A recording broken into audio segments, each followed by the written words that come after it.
Rashtrawadi Congress party के नेता अजित पवार ने भाजपा के साथ जाने की खबरों का खंडन किया है। अजित पवार मंगलवार को पार्टी के कई विधायकों के साथ विधानसभा में मौजूद थे, जिस वजह से उनसे जुड़ी चर्चा को खासा बल मिला। लेकिन पवार ने खुद मीडिया के कैमरों के सामने आकर उनको लेकर व्यक्त की जा रही अटकलों को खारिज किया है। मी आज सांगतो, इथं काही आमदार आहेत त्यांना विचारा खासगीत की कुणाची सही घेतली का, एकाची कुणाची सही घेतली नाही। सही घेण्याचं कारणच नाही ना। जो काही निर्णय त्या बाबतीमध्ये उद्याच्याला पार्टी म्हणून घेतला जाईल तो सगळे मिळून त्या बाबतीमध्ये घेतील। परंतु आता पार्टीने निर्णय घेतलाय की महाविकास आघाडी मजबूत करण्याचा। दुसरं एक ते ट्विट दाखवायला सुरुवात केली। अजित पवारच्या ट्विटमध्ये अमकं हलवलं।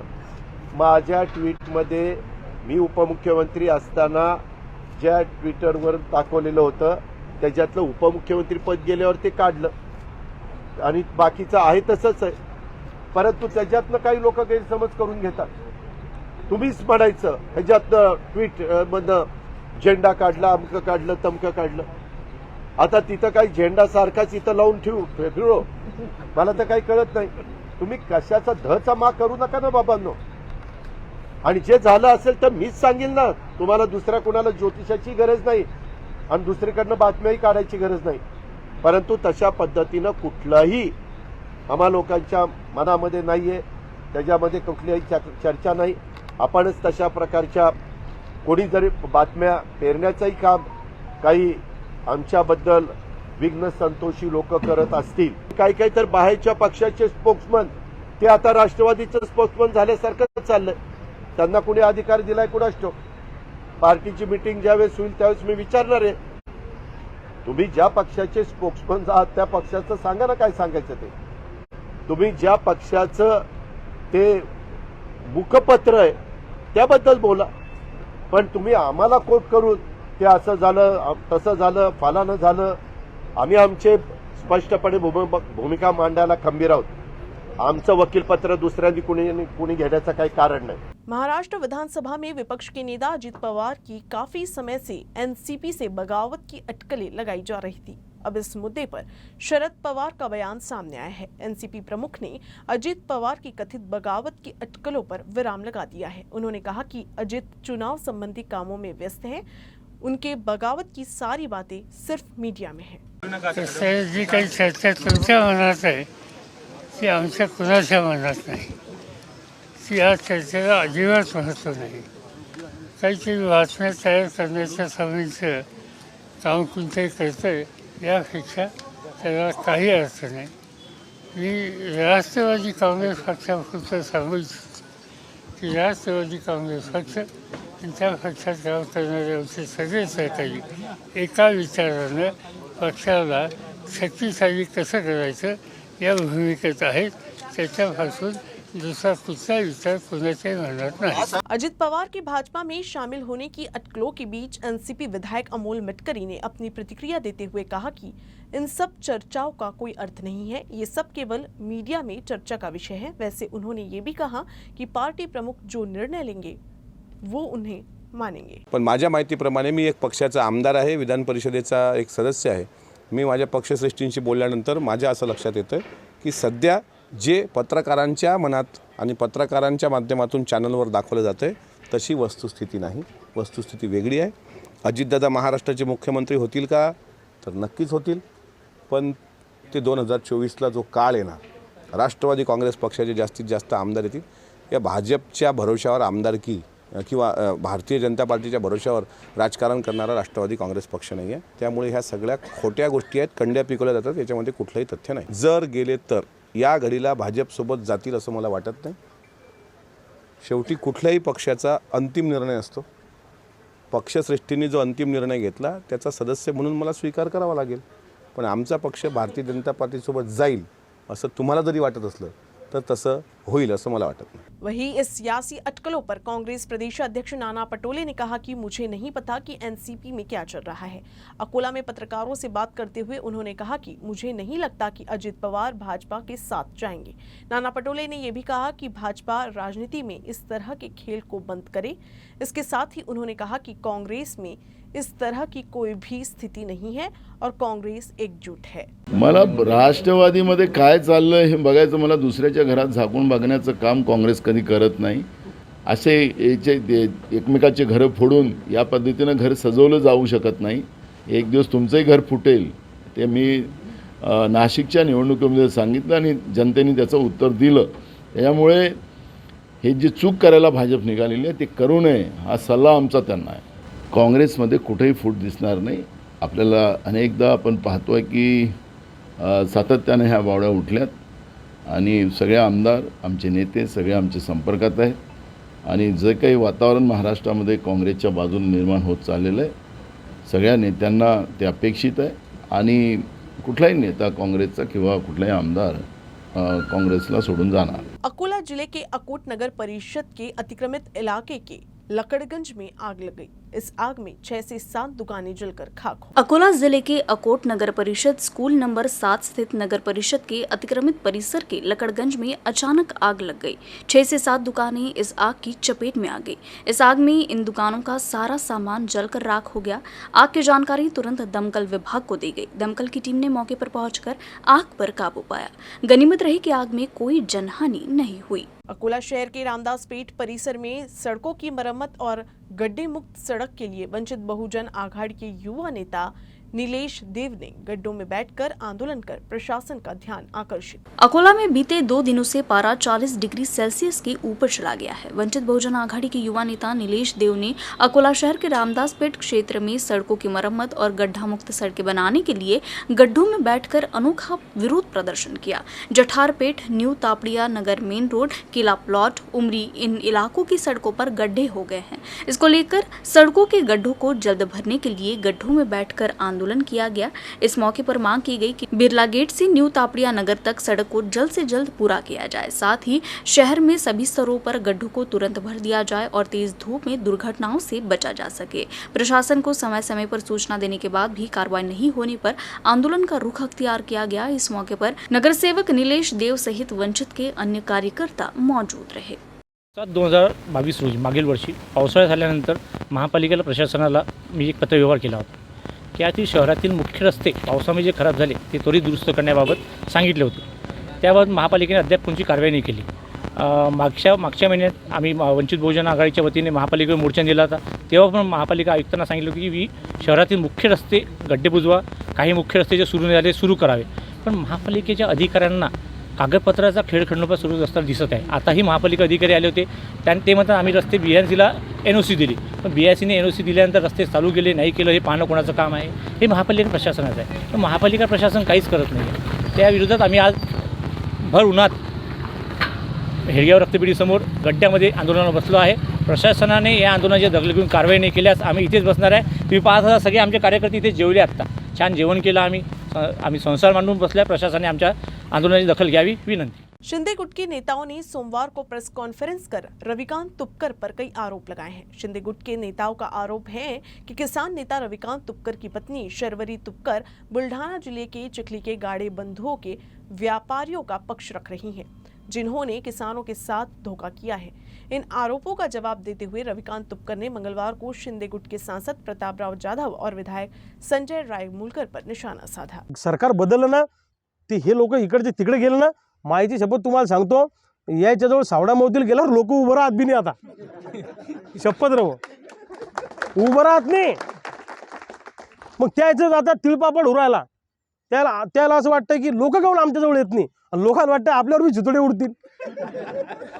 लोक असे दुरून पाहिजे, जवळ जात नाही लोक। पहिले कसं होतं एखादा लोकप्रतिनिधी आला की लोक यायचे, नमस्कार या दादा बसा भाऊ। आता जवळ जात नाही लोक, लांब पळतात। लोकांना वाटतं आपल्याला बी नाव ठेवतील लोक कि तू भी बा त्याच्यात। त्याच्यामुळे यांच्या पायाखालची वाळू सरकलेली आहे। बुल्ढाना पुलिस ने राज्य के विभिन्न जिलों में आतंक फैलाने वाले बंटी बबली को छत्रपति संभाजी नगर से गिरफ्तार किया है। उन्होंने हाल ही में बुल्ढाना में एक वृद्ध महिला के गले से सोने की चेन लूट ली थी और भाग गए थे। उन्होंने अपना जुर्म कबूल कर लिया है और उनके पास से चोरी का माल बरामद किया गया है। बुल्ढाना सिटी पुलिस ने छत्रपति संभाजी नगर के जोहर से अलग अलग इलाकों में चेन स्नेचिंग और बाइक चोरी में शामिल बंटी बबली को गिरफ्तार किया है। इस बंटी बबली का नाम गौरव अशोक मोटवानी और संगीता सुरलकर है। इन लोगों ने घर से सोने का मंगलसूत्र चुराया था। बुल्ढाना शहर के पाठक गली में ताराबाई टावरी का मंगलसूत्र चोरी का इस बंटी बबली ने कबूलनामा दिया है। इसके अलावा जलगांव जिले से 3 दुपहिया वाहन चोरी होने की सूचना मिली है। बुल्ढाना सिटी पुलिस ने जिला पुलिस अधीक्षक सारंग आव्हाड के मार्गदर्शन में सीसीटीवी कैमरे की मदद से जांच पड़ताल के बाद बंटी बबली की पहचान की गई और 13 अप्रैल को उसे गिरफ्तार कर लिया गया। पूछताछ के बाद 3 तोला सोने का मंगलसूत्र, 3 दुपहिया वाहन सहित 2,20,000 रुपए कीमत का माल बरामद किया गया है। पुलिस आगे की जांच कर रही है। एकंदरीत या गुन्ह्यामध्ये एक सोन्याची चैन जी 80,000 रुपये किमतीची, त्याच्यानंतर 3 मोटरसायकल 1,20,000च्या असे जवळपास 2 आरोपींना अटक करून 2 लाख रुपयाचा मुद्देमाल हस्तगत करण्यात आलेला आहे आणि गुन्ह्याचा पुढील तपास सुरू आहे। सध्या आरोपी हे PCR मध्ये आहेत। या बंटी बबलीकडून आणखीन काही गुन्ह्याची उकल होऊ शकते का? निश्चितच सध्या 2 गुन्ह्याची उकल झालेली आहे आणि या गुन्ह्याबद्दल आम्ही जळगाव जिल्ह्याचे पोलीस स्टेशन कोणते आहे ते त्या संबंधित पोलीस स्टेशनला माहिती देण्यात आलेली आहे।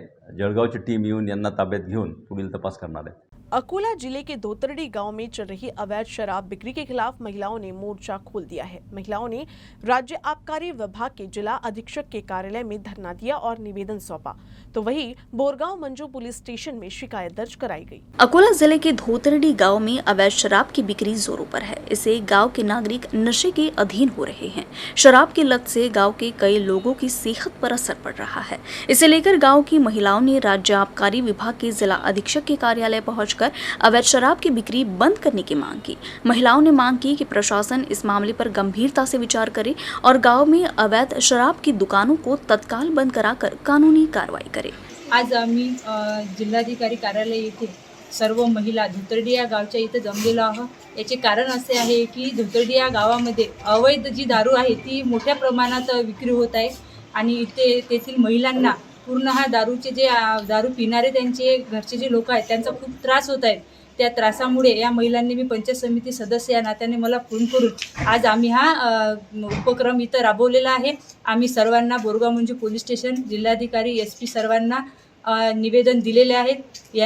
आम्ही निवेदन दिल्यामुळे 3 दिवसामध्ये यांनी जर या अवैध दारूवर कारवाई केली नाही तर आम्ही जन आंदोलन करणार आणि शासनाला आमची जी ताकद आहे ती दाखवू। आम्हाला कारण हेच आहे की दारूपासून आमच्या बायाले आम्हाला लय त्रास आहे, आमच्या लेकराले लय त्रास आहे।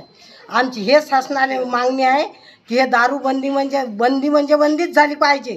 आम्ही कटाला आमच्या पोटाला भाकरी नाही भेटत बाप्पा। मग आम्ही करा तर काय करा? लेकरं पळतात कुकडे तर बाया पळतो कुकडे, मग काय करा सांगा? 2 किलो जर नाद असलं तर ते 2 किलो आमचा नवरा घेऊन पळते, मग कसं करा? म्हणजे कोणत्या गावचे आहे तुम्ही? काय धोतरडीच्या आम्ही कटायला आम्ही असे बाया खसून तर येतात आमच्या, जा म्हणतात कुठे जातात, मग कसं करा आता? काय नाव आहे तुमचं? माना यशोधरा सीताराम चक्रनार आहे। अकोला शहर में ओबीसी मोर्चा द्वारा जिलाधिकारी कार्यालय पर मोर्चा निकाला गया। इस दौरान प्रदर्शनकारियों ने सरकार पर रोष जताया है। ओबीसी को केवल राजनीति के लिए इस्तेमाल करने के बजाय ओबीसी की जनगणना करे, पुरानी पेंशन योजना को पहले की तरह लागू करे, EVM घोटाला और NRC NPR साथ ही ओबीसी के लाभ के लिए CAA के खिलाफ कानून बनाया जाए, विकास, पर्यावरण, पशुओं की सुरक्षा के नाम पर आदिवासियों के विस्थापन को रोकने, किसानों को MSP की गारंटी, SC ST छात्रों की निलंबित छात्रवृत्ति का तत्काल वितरण करने जैसी मांग की गई। इस मोर्चे में योगेश जायले, एडवोकेट सारंग निखाडे, मुरलीधर पखाले, नंदकिशोर पवार सहित नागरिकों ने भी भाग लिया। बाबासाहेबांनी संविधान निर्माण केलं तेव्हापासून 140वा कलम 340वा कलम हे ओबीसीसाठी केलेलं आहे, परंतु तेव्हापासून तर आतापर्यंत त्या कलमांवर उपाय होत नाही आहेत। ओबीसींना त्यांचे हक्क अधिकार मिळत नाही आहेत। म्हणून राष्ट्रीय पिछडा वर्ग यांनी 4 चरणबद्ध कार्यक्रमामध्ये याचं नियोजन केलेलं आहे। 2 चरणबद्ध कार्यक्रम आटोपलेले आहेत आणि हे 3रं चरणबद्ध कार्यक्रम आम्ही नियोजित केलेला आहे। जोपर्यंत ओबीसींना जाती आधारित जनगणना त्यांची होत नाही, त्यांचे हक्क अधिकार त्यांना मिळत नाही, तोपर्यंत आम्ही हा संघर्ष चालूच ठेवणार आहोत। येत्या 30 तारखेला आमचं आंदोलन आहे आणि ह्या आंदोलनामध्ये जरी आम्हाला यश आलं नाही तरी येत्या काळामध्ये आम्ही उग्र आंदोलन करू आणि ओबीसींना त्यांचा हक्क अधिकार मिळवून देऊ, बस एवढंच। दिन ब दिन अधिकतम तापमान बढ़ता जा रहा है। इंसानों की तरह जानवरों को भी उष्माघात का खतरा होता है। पशुपालन विभाग ने पशुपालकों से अपील की है कि वे बढ़ती गर्मी में अपने पशुपालकों को समुचित देखरेख करें। गर्मी में तेज धूप और पीने के पानी की कमी के कारण जानवरों में हीट स्ट्रोक यानी उष्माघात हो सकता है। गर्मी के कारण पशु थक जाते हैं, उनकी भूख कम हो जाती है, इस कारण दूध उत्पादन भी कम हो जाता है। विशेष रूप से हाइब्रिड जानवरों पर इसका प्रभाव अधिक पड़ता है। मुर्गियों को भी तेज गर्मी से काफी तकलीफ होती है, इसलिए इस खतरे को देखते हुए पशुपालकों से अनुरोध किया गया है कि वे अपने पशुओं का विशेष ध्यान रखें। गर्मी के दिनों में मवेशी हीट स्ट्रोक सहित विभिन्न बीमारियों से पीड़ित हो सकते हैं। गर्मी में मवेशियों को हरा चारा नहीं मिल पाता, जिससे उन्हें तरह तरह की बीमारियों का सामना करना पड़ता है। बुल्ढाना जिले के खामगांव तहसील में गर्मी बढ़ती जा रही है, इसलिए अपने पशुओं को बचाने के लिए उचित उपाय करने की अपील पशुपालन विभाग द्वारा की गई है। नमस्कार पशुपालक मित्रांनो, तुम्हाला माहितीच असेल आता उन्हाची दाहकता वाढत चाललेली आहे। टेम्परेचर 38-39 डिग्री सेल्सिअस होत आहे। तर तुम्ही जनावरांची विशेष काळजी घेतली पाहिजे। या एका महिन्यामध्ये आता मे महिन्यामध्ये 40च्या वरती टेम्परेचर जाऊ शकतं, तर त्याच्यामुळे जनावरांना मुबलक प्रमाणात थंड पाणी जागेवर तुम्ही द्यायला पाहिजे।